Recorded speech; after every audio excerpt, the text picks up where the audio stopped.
Well guys, we are finally here. New Line Cinema finally got their shit together and made this Freddy vs. Jason movie. And they really fired on all cylinders too, because they made a whole spin-off series about this Freddy guy. That's Jason, you know, helping out the little people. I don't want to scare anyone, but I'm going to give it to you straight about Jason. Did you know that a young boy drowned? Legend has it that Jason saw his mother beheaded that night, and he took his revenge. A revenge that he'll continue to seek if anyone ever enters his wilderness again.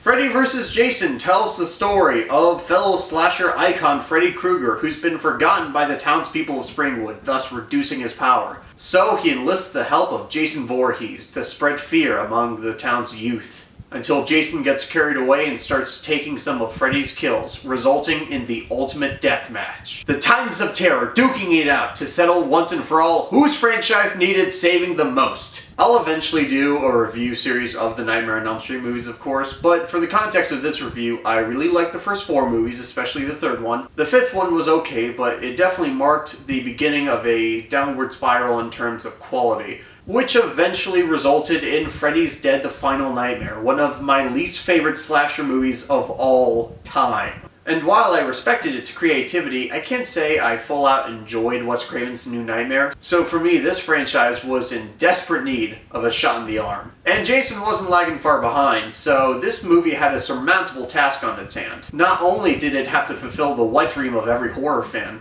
but it had to salvage some quality for both of these franchises, and for me it succeeded on both levels, becoming a high point for both of these series. In fact, I was unaware for the longest time that there is a significant chunk of people out there who actually don't like this movie, especially Friday fans because, well, Jason is one of the weaker aspects of the movie, but we'll get into all that. Personally, I thought the story was about as well written as this movie could possibly be. They were utilizing and balancing the lore and mythology of both franchises, and that's a hard act to keep up throughout an entire movie. But Freddy vs. Jason goes the extra mile. It doesn't just borrow the lore and mythology of these franchises, but it expands on them. This is the first time since Part 2 that we've had a Jason who is so psychologically vulnerable.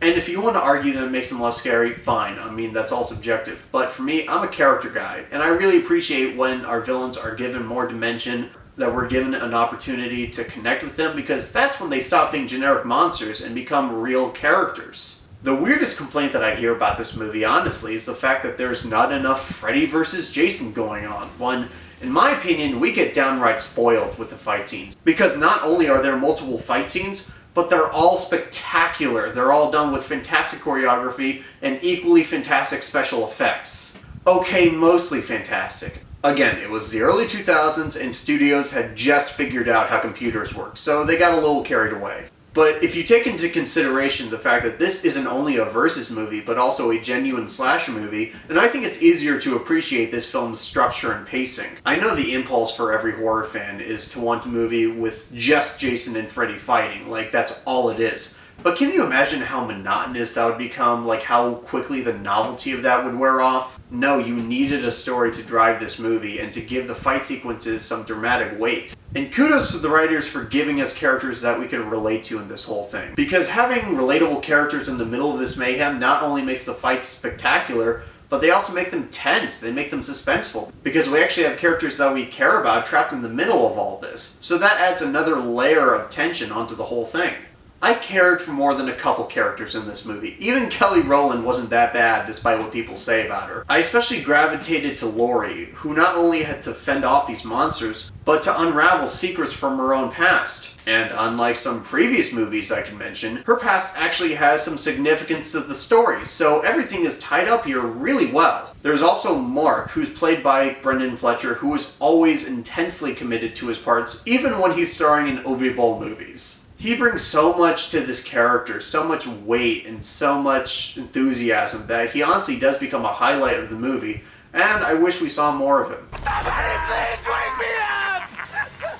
Please! In a way, Freddy vs. Jason is the most well-written movie of the franchise, because there was so much that could go wrong here, and it didn't. So again, kudos to the writers for trying their best to make this story work, because this was a really weird, out there idea for a story to put these two characters together, and I thought they did it flawlessly. And while this is a Friday the 13th series review, I have to devote some real time and attention to Robert Englund as Freddy, playing him for the 8th and last time. And what a perfect note for his tenure as Freddy Krueger to end on. Because instead of the goofy, cartoonish Freddy that was basically a parody of himself, Freddy Krueger is actually allowed to be scary again here. The character honestly has as much of a menacing and sinister presence that he's ever had, and I do mean he's ever had. And though he only gets to kill one person, he's also at his most sadistic here. I don't know if the film was structured this way, but I was totally Team Jason, because Freddy is a sick bastard in this movie.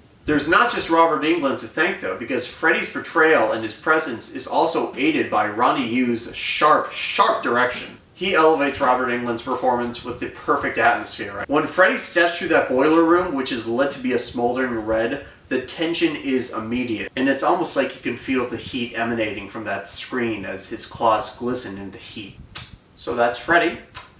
Now let's talk about Jason. Something that I was initially shocked to discover was that Ken Kirzinger was almost universally despised as Jason. I mean, he is hated. He is maybe the only actor of Jason where it seems like everyone dislikes him. Again, I was initially shocked, and then I rewatched it, and I totally understood why. Invite only corn poke, and you weren't invited. I have no idea why I never noticed this, but Jason is half asleep throughout the entire movie. Honestly, in almost every shot, his eyes are like almost half closed. He lumbers around like a mindless zombie. I'll tell you the same thing I told Rooney Mara. Just because Freddy Krueger is in this movie doesn't mean you can sleepwalk through your performance. Maybe I was too caught up with the slick direction and entertaining set pieces at first, but now that I've noticed it, Kirzinger's performance as Jason is distractingly bad. He doesn't full out ruin the movie, but I'm always caught off guard by how wooden his performance is.